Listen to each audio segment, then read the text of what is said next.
and welcome to News Now on TV360 Nigeria. The Nigerian Army says its special forces have killed several insurgents in various operations across Borno State. Army spokesman Brigadier General Usman says the special forces, in conjunction with the Air Force and the Navy, have also pushed away the insurgents from Baga in the northeastern state. He also says successful operations were recorded in Zaire, Gudumbari, Kukawa, and Crosskawa. The Army spokesman also noted that one officer and a soldier were killed in the clashes and 5 soldiers were injured. The Nigerian Army has buried 13 slain soldiers and 1 officer who died on December 24, 2018. The soldiers and the officer were said to have been killed along Damaturu-Maiduguri Road while on national duty. The general officer commanding, Major General Mohammed, said it had been a grim day in the division and the entire army since the departure of the fallen heroes. While consoling family members of the deceased at the Commonwealth Cemetery in Kaduna, he says the slain soldiers exemplify the values of the nation and the military. He, however, urged the gallant troops not to relent in their efforts towards ensuring that they get rid of kidnappers, bandits, and other criminal elements. The Nigerian Army has arrested a wanted Boko Haram terrorist, Babagana Algono, in Borno State. The Director of Army Public Relations, Brigadier General Sani Usman, says the troops captured the terrorists while carrying out cordon and search operations in conjunction with troops of 195 Battalion, Mobile Police and CJTF in some parts of the fringes of Maiduguri. Usman said the troops, while carrying out the operation, discovered and arrested him at Bulabulim Ghanam community. He also says the theatre commander, Operation Lafia Adole, commended them for their painstaking efforts and professionalism. A coalition of 25 civil society organizations is demanding an apology from the Daily Trust newspapers to Nigerians and the army for the controversial publication that led to the arrest of some journalists by the military authorities. The coalition, which addressed the media in Abuja, said the publication had done a lot of damage to the army and a huge setback to the fight against terrorism. The group say that Daily Trust action is revealing the national security details, giving insurgents leverage over the Nigerian army, and it's a situation they say is unacceptable for any patriotic organization. It has become a merry-go-round where attention seekers and mischief-playing international organizations to engage in historical military bashing the feet into a long-running agenda to leave Nigeria unable to fight terrorism. We therefore fault those foreign agencies, influencers, and their lackeys that rushed to condemn the action of the military without acknowledging that the infraction of newspaper will not have been tolerated in their own countries. The Daily Trust editorial and a news story fell short of every standard expected of a national paper. Not even the foreign publications that the newspaper look up to could have done such to their own nations if they were facing the same situation as Nigeria. We want to assume, for the sake of Daily Trust, that its management and staff have not been misled by foreign interests to sabotage the country for the sake of some funny award or grants. The Nigerian police has confirmed that Senator Dino Melaye has been moved away from his clinic in Abuja.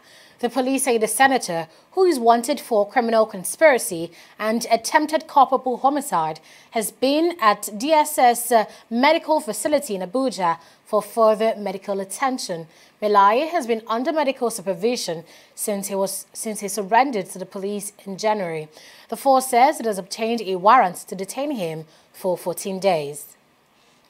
In politics, as the nation continues to count down to a widely anticipated general election, President Muhammadu Buhari has asked traditional leaders to use their offices to ensure there is no form of violence. Buhari gave the charge at a meeting with traditional rulers from the southwest region at the presidential villa in Abuja. Buhari also reiterated his commitment to infrastructure development across the nation. He says Nigeria can only develop if resources were spent on the people and facilities that will promote commerce and create jobs. Now, after the meeting, the Oni of Ife, Oba Adeyeye Ogunwusi, told reporters that the traditional rulers were not at the villa to discuss politics with the president, but development of the country. We are not here for politics. We are traditional rulers, father to all, very close to our people. The only politics we understand is politics of development. We're here to talk about development for our people from all the states of southwestern Nigeria, and also to point out the good things Mr. President has been doing, especially a very good relationship with the Vice President. It's been very cordial, and the Vice President is from the southwestern part of the country. Historically, we know issues of the President and the Vice President in Nigeria, but we didn't experience such. So we're here to further request from Mr. President good things that we want in our various states. We know that everything is on the shoulders of Nigerian youth. We want to see them in this cabinet. So we're here not to be misconstrued for politics. We're here to be identified with development and progress of our nation, most especially Southwest. That's why we're here for. Meanwhile, the coalition of united political parties have warned the ruling All Progressives Congress against rigging the February election. The coalition says it will ensure that the ruling APC did not change Nigerians in the 2019 election. It wants international communities to call President Buhari to order for what it called abuse and misuse of state apparatus to intimidate and silence opposition parties. We appeal to the international community to let the President know that nothing short of free and fair elections will be acceptable and accepted next month. The APC has been a lawless party, and we are aware of its plan to unleash that lawlessness on the nation during elections. This country needs peace, and we as opposition will make it impossible for the APC to plunge the nation into chaos with its plan to use raw state power to rig elections and give itself undeserved victory in the coming polls.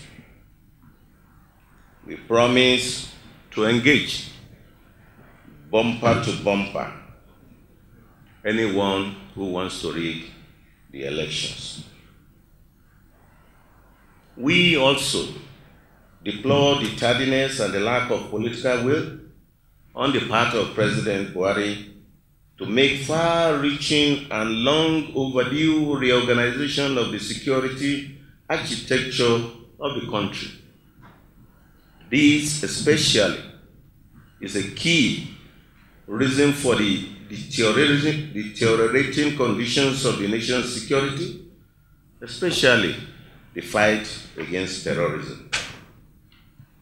Specifically, we ask President Buhari to read what the ECOWAS protocol says on the role of armed forces and the police in elections.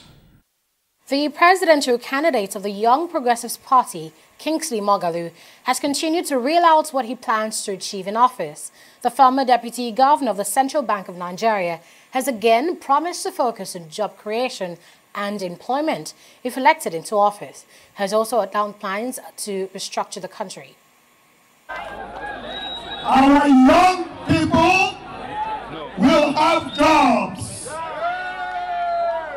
There will not be 20 million unemployed Nigerians. We will have millions and millions of new jobs.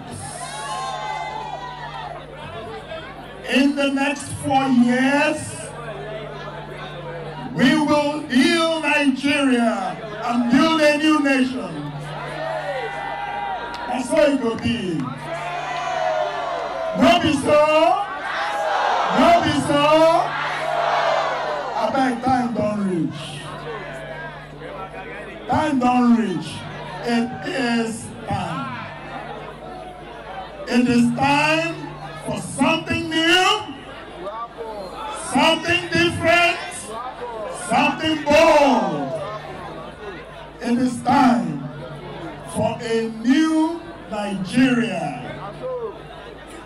And the only way we can have a new Nigeria is that we must retire the old Nigeria.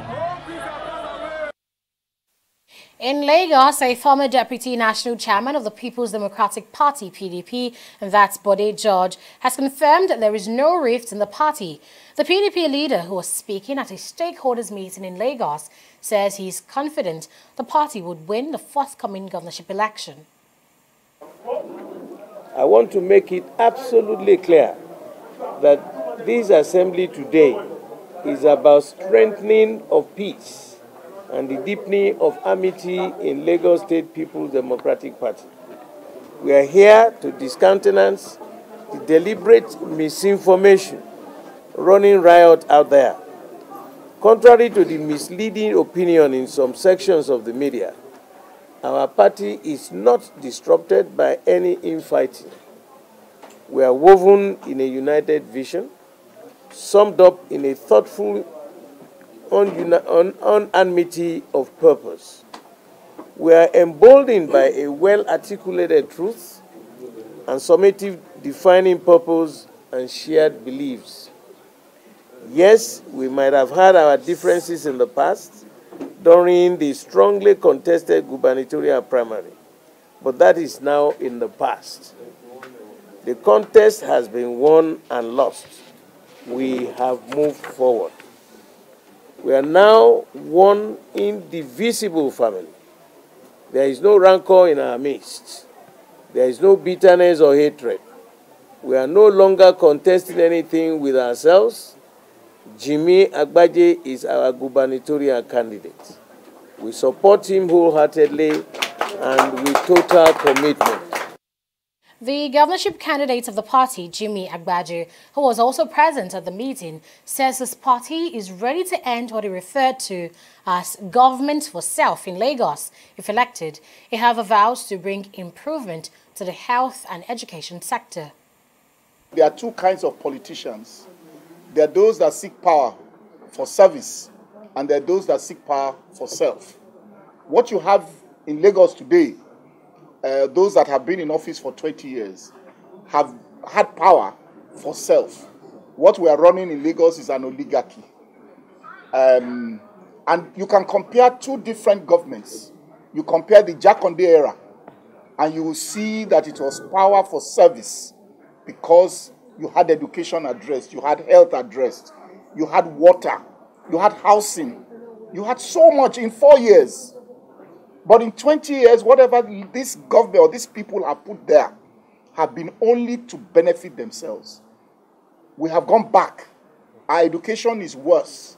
We have a Lagos today where if you look at the last 20 years, only 20% of our children scored 5 credits plus English in WAEC in the last 20 years. That's the average. First and foremost is to bring character to the leadership of Lagos. That it is going to be about the people's Lagos rather than one man's Lagos. So it's going to be about the people rather than just for one person or for a group of a few people. That's very important. And then we can roll out the different things. We have to address education. We have to address, like the leader has said, we address health. We address the issues of job for our young ones. We have to provide a future for them. Today, it's a hopeless future for them. They don't see any future for themselves. And these are things we must address. We say that if you look at, again, the way I'd like to explain it is to look at the Jakonde era and to look at their own era of 20 years.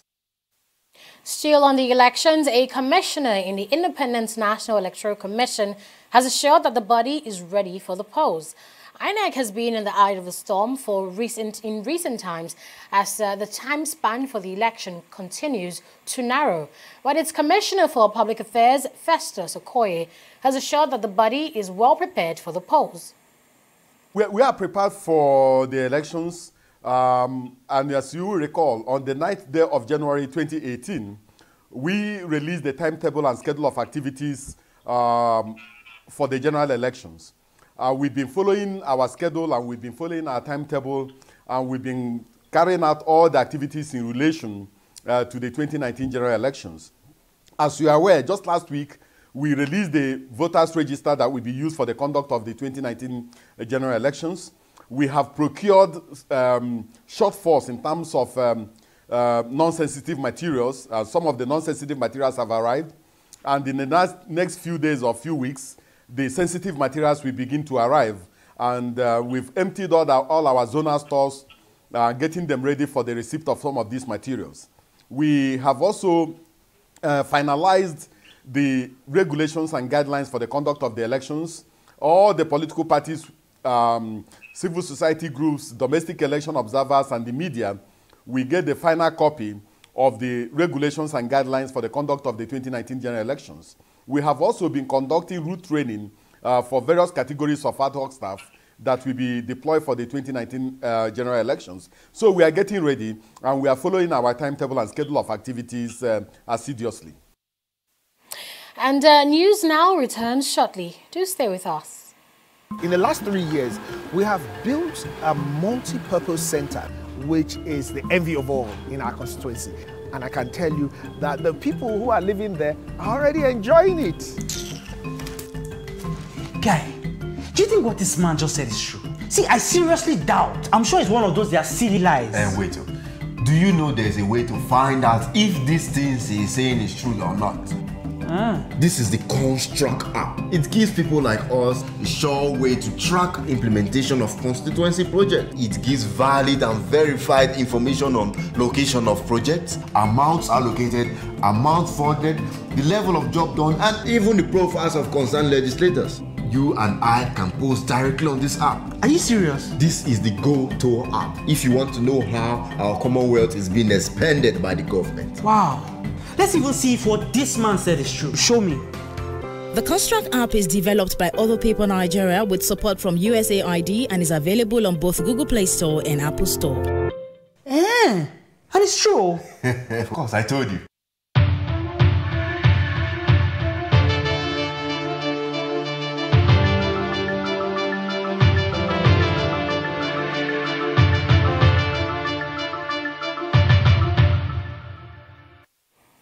And you're welcome back. And we have Fidelia Agunsha for the business news. Hello, Fidelia. Hi, Aneta. So we hear that among the many efforts of the Nigerian government, the focus now is in private businesses. How does the government plan to go about that? Well, President Muhammadu Buhari has pledged that the federal government would look into the issue of illegal tax collections to help more private sector business thrive in the country. The president made the pledge when he received the leadership of the Amalgamated Union of Foodstuff and Cattle Dealers Association of Nigeria, led by Ali Tahir. Buhari told the delegation that his administration has genuine intentions to eliminate illegal taxes in the country.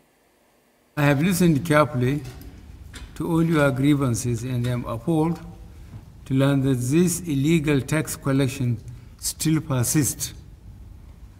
Bad habits are not easily dropped. But let me assure you that relevant security agencies will be reminded of their duties in preventing these bad practices and safeguarding people like you who go about your legitimate businesses. I will take up all your appeals and complaints in due course, and together I will state governments, we will attend to your proposals. Wow, the decision is that because we have seen what he did in 2015 to 2018. So that is why in order to complete his job, That is why we, Amalgamated Union of Foodstuff and Cattle Dealers, we are ready to support, to back him in order to come back to the office, in order to fulfill his promise that he promised the Nigerians. The Nigerian National Petroleum Corporation, NNPC, says it is working to crash the price of cooking gas in the country. According to the NNPC, this will be done through the implementation of an effective commercial framework that would halt the export of propane and butane from the country. Meli Kiari, NNPC's GMD for crude oil marketing, who disclosed this, says propane and butane were major components in the production of liquefied petroleum gas, also known as cooking gas. He also added that the move to stop the export of these substances would enable the corporation boost supply of LPG to the domestic market. Well, U.S. oil prices edged down on Friday as concerns over economic growth were rekindled following the gridlock in U.S.-China trade talk, although OPEC-led production cuts bolstered sentiment in crude markets. Oil prices were also supported by comments from U.S. Federal Reserve Chairman Jeremy Powell on Thursday that the central bank had the ability to be patient on monetary policy. However, U.S. crude was on track for a second consecutive week of gains and its largest weekly percentage increase in more than 2 years. It has climbed about 9% so far this week, which is its biggest weekly rise since December 2016. Well, let's now look at activities on the stock market after this.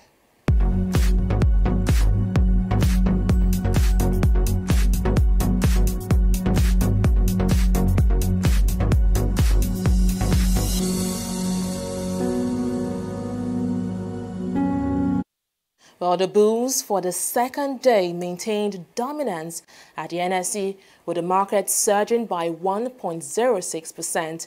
Over 206 million shares were traded in 3,538 deals, which saw the total value of transaction come in at about 2.7 billion naira. The financial service industry makes up about 50% of the entire values of shares traded today. Hence, we can see them dominating the top traders chart. And at the top is Diamond Bank, being investors' delight for the second straight day, open by 3 cover, while also recording gains. That is on the gainers chart for the second consecutive day is Dangote Cement, as we can see right here, which was the third biggest gainer yesterday, but it's closing the week at the top of the gainers chart. It is closely followed by Guinness, which is partially recovering from the 7 naira drop seen yesterday. It was also a good day for Forte Oil, which is closing the week better than it started. And moving on to the losers chart right here. We can see that activities of profit takers who are believers of the gambler's fallacy is responsible for the 64 naira drop in the value of Seplat. Well, this downstream business had been trading at 640 naira per share price for the past 2 weeks, but massive sell-offs seen today pushed its value down to 576 naira per share price. And moving on to the global level, we can see that the Nikkei is the only one in the greens, and the FTSE is declining by 0.39% as the value of the pound climbed on reports that the British government might delay a key Brexit vote for fear that it would fail. And in America, the Dow is falling after recording its best start in 13 years with 5 consecutive days of gains. The Nikkei is, however, closing with gains, bouncing back from a 1.29% drop seen yesterday, and it is closing at 0.97% with a share price at 20,359.70 basis points. It's back to you, Aneta. Thank you for that, Fidelia. Interesting to see the Nikkei was down yesterday, and it has actually recovered. We see that markets across Asia have actually picked up quite positive, but then the Dow, after 4 straight days of gains, has taken a sharp turn now, declining, and of course the FTSE is dropping as well, and that comes as the pound even rose further. Very correct, Aneta. So thank you for that again. And we'll take a break now and return with news around the world. Just stay with us. Corruption not in my country. It's about the files your secretary presented to me regarding the company's salary. Yes, the figures don't seem to add up. I suspect there's some form of a discrepancy. Precisely, sir. Keep the figure that way. So that's fraudulent, sir. That's my money. I'm sorry, sir. I can't do that, sir. See how padded your teeth are. Are you telling me you cannot pad up figures? Sir, padding is against best auditing practices, and it's a form of corruption. It's true. Accountant. You were testing. Thank you, sir. That's it. Macaulay. Yes, sir. You are fired. Yeah. Fine, sir. Rather than watch corruption grow under my watch. Padding is a form of corruption and not in my country, sir. Corruption not in my country. Stop corruption now.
On TV360, we don't just ask the questions.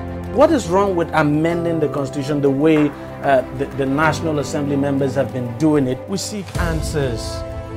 Constitution is constituent. Our problem is not lack of laws. Our problem is lack of the willpower to implement our laws. Answers that provide clarity. While we negotiate, we should try to make it a point that the girls must be complete. The clarity you need to make informed judgment so that you can make the right decision and take action. People are saying it is you politicians that are responsible for this, that you are the reason why this is happening. All these dollars that call themselves governors in this country. I wish we had people like Tony at the National Assembly. God forbid that I go to join that TV360, providing clarity to issues.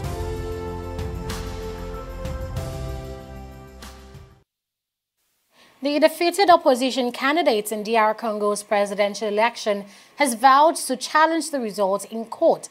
Martin Fayulu says the people of the nation deserve to know the truth of the election, which he said had led to a coup. Another opposition candidate, Felix Tshisekedi, was declared the winner amid accusations of a power-sharing deal with the outgoing president. Several deaths and injuries have been reported in the wake of the results. The election was to choose a successor to Joseph Kabila, who has been in office for 18 years. The result, if confirmed, would create the first orderly transfer of power since independence from Belgium in 1960. A Miami court on Friday rejected the appeal of two Reuters reporters sentenced to 7 years in jail on charges of breaking the Official Secrets Act. The court ruled that the defense had not provided sufficient evidence to show they were innocent. Wallon and Kwaso were convicted by a lower court in September in a landmark case that has raised questions about Miami's progress towards democracy and sparked an outcry from diplomats and human rights advocates. Super Eagles striker Odion Ighalo has revealed he has planned to return to the English Premier League. Ighalo has scored 36 goals in 55 games for Changchun Yatai. Shortly after he signed with the Chinese club, Ighalo stated that his preference was with EPL. Speaking to Sky Sports, he said that at the time Crystal Palace and West Brom were interested, but the demands from Watford were too high. The Nigerian is expected in the UK this week to discuss his future.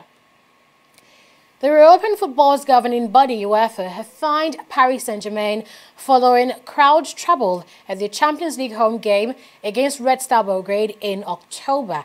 The French Giants have now escaped being forced to play their next home European match against Manchester United in the Champions League last 16-second leg in March behind closed doors. Trouble erupted outside the Parc des Princes after the game, but the only punishment for the crowd disturbances and illicit chants from their supporters was a fine of €35,000. Red Star, who lost the game 6-1, were also fined €25,000 for chants from their supporters.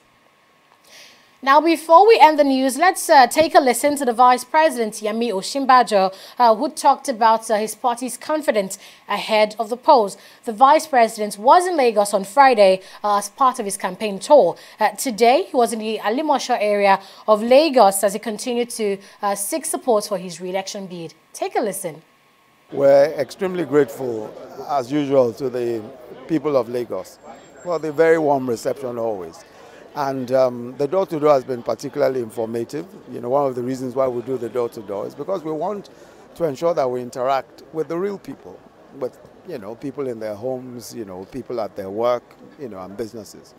And we found that that has been tremendously useful, not just in getting a feedback, but in also reinforcing our message, you know, which is that we're moving to the next level and that things can only get better. And that there is really, and that we are the real choice that has to be made. Absolutely. We are very, very greatly encouraged by the support we're getting, and you saw it yourself. You were there with us, you saw the enthusiasm, you saw the way that people responded. So I think that clearly, you know, we are all set for victory. By God's grace, it will be a resounding victory for the APC. And thanks for keeping it to date with us here on News Now on TV360 Nigeria. Do follow us on all social media platforms to watch other interesting programs. Log on to our website at www.tv360nigeria.com. I am Aneta Felix. Bye for now.